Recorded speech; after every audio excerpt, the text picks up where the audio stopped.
Okay, it's time to begin this video blog, also known as vlog, doing science and antiquity reading journal. Got my notes, don't need them because new reading. Haven't made notes for it. Got my water.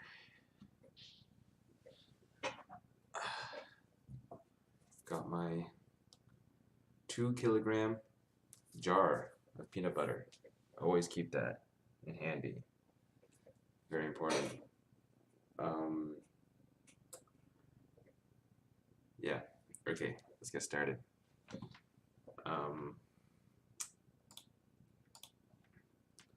Okay. Let's see if I can't. All right. Here we go. Oh my God. Technology. Here we go. Technological plays here. Absolutely insane. Alright. So reading journal number 2. So you have to answer one of these prompts or choose a prompt of your like make up a prompt of your own.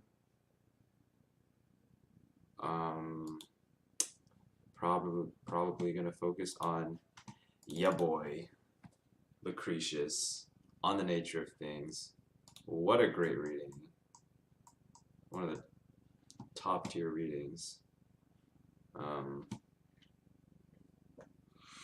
Yeah, this man just absolutely changes what science is. Like actually no, never mind, fuck it. Okay. Okay, let's read through these. Excuse me. Let's read through these prompts. Alright. What are some of the features of the methodology advocated by Epicurus in the letter of Herodotus? To what extent is it scientific? Don't really remember this. What was the letter of Herodotus about?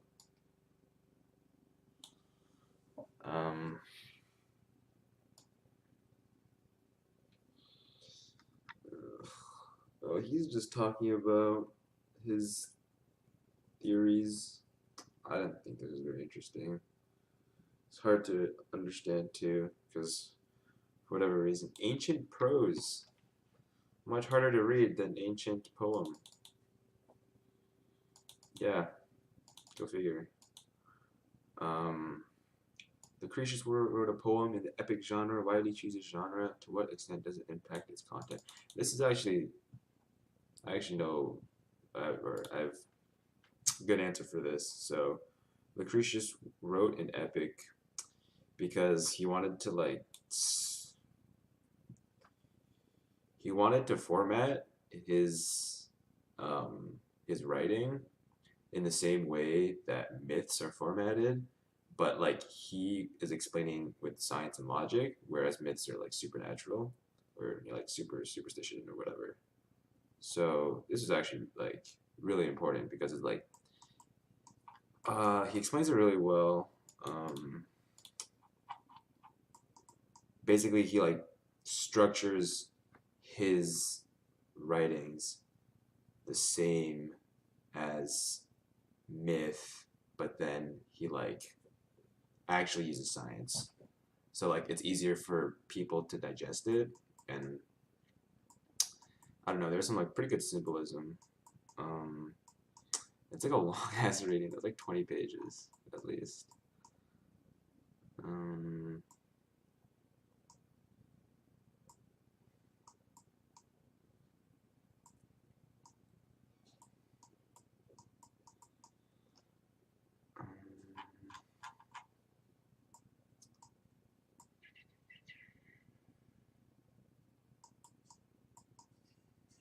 Oh, here it is. Okay.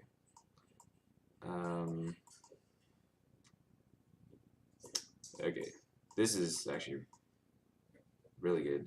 Okay, I'll just read it. Now then, learn what follows and hear it more clearly.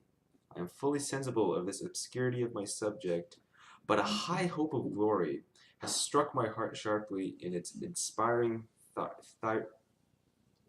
thyrsis? Tharsis. Oh, gee. What the fuck?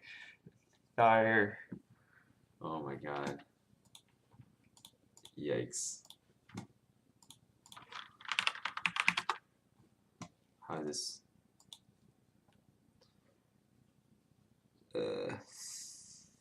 Oh, is it Thyrsis? Thyrsa. Or Thyrsus. Thyrsus. Okay, Thyrsus. A wand or staff of giant fennel covered with ivy, vines, and leaves. Excuse me.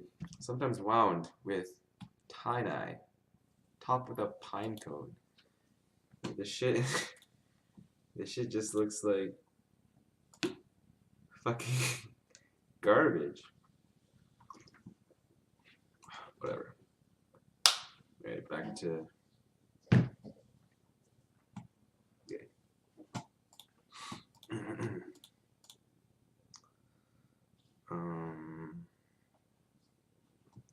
Actually, maybe I want to make it a bit bigger.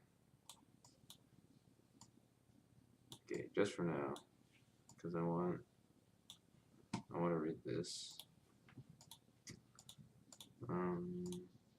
Okay.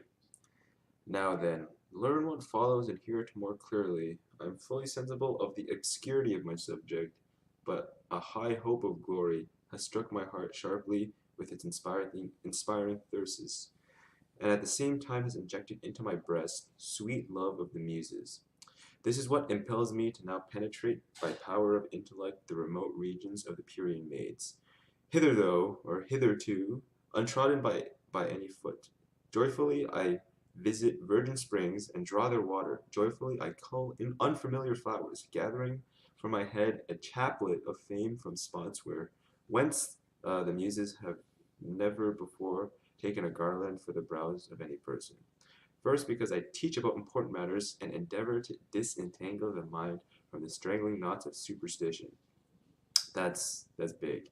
Disentangle the mind from the strangling knots of superstition. And also because on an obscure subject, I composed such luminous verses, overspreading all with the charm of the muses. So he's composing such luminous verses, overspreading with the charm. So he's invoking the charm of the muses, which are invoking a mythological aspect of his work.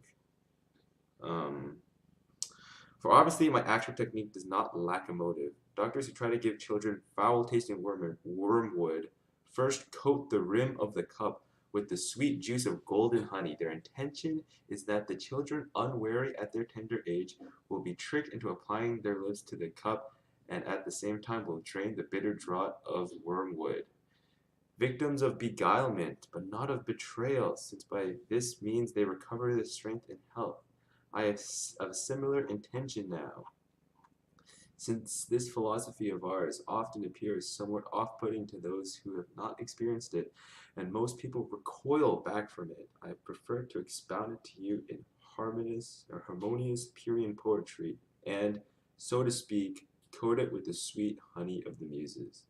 My hope has been that by this means I might perhaps succeed in holding your attention concentrated on my verses while you fathom the nature of the universe and the form of its structure. What a fucking... That's some good shit. That's some fucking good shit. Damn. Yeah. He's like that metaphor with the cup and the medicine, the wormwood, which is medicine. Let's bring it back.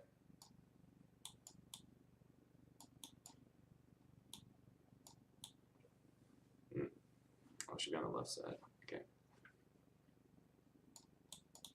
That's some good shit.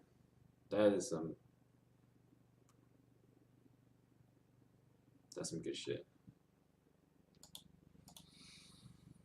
Yeah.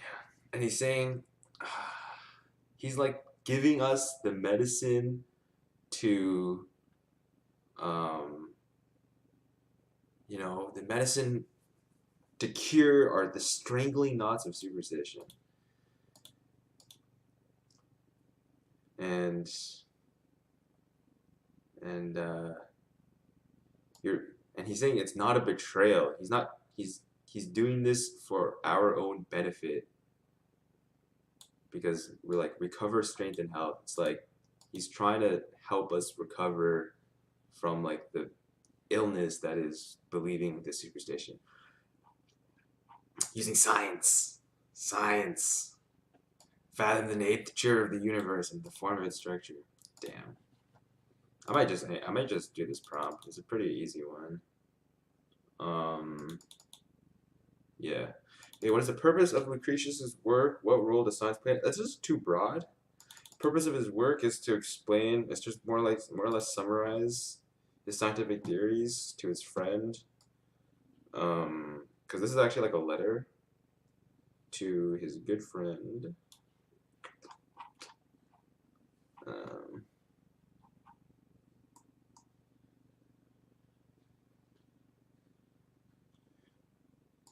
Memmius.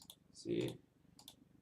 My writing on this poem, which I am attempting to compose for my friend Memmius. So he's writing to his friend Memmius. And he's basically writing his explanation of physics, of the universe, of nature. It's pretty good. Yeah. And he actually has some like pretty good points too in terms of science. Makes a lot of sense. Okay, Epicureans are said to have an atomist physics. What does that mean? Is it an adequate description? So an atomist physics, I think, just means they believe that everything in the world can be divided into indivisible particles. Something like that. I don't really like Epicurus. I didn't like his work very much. It's pretty hard to understand. Prose is pretty dense and difficult to read. But this poem, Lucretius, writing in what is it? Something verse. What is it?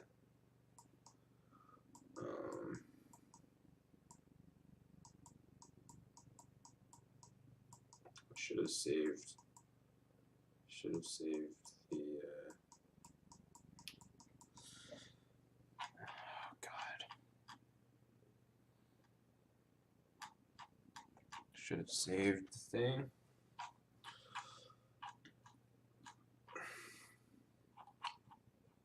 The man uses Purian poetry. I should probably end this. It's going on for too long.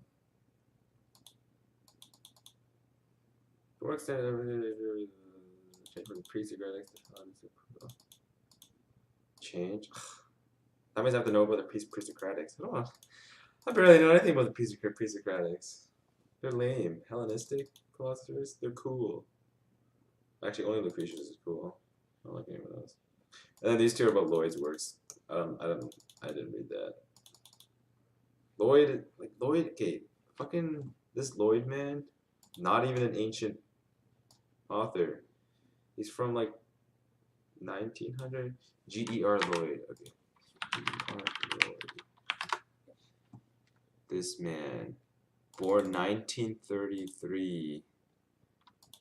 He's a historian. He's just a fucking dude. He's not an ancient writer. He's just a dude who writes about ancient writers. Lame. That's lame. Sorry, I don't know why I brought the thing back up. Maybe I'll end it here. Stay tuned for the next segment.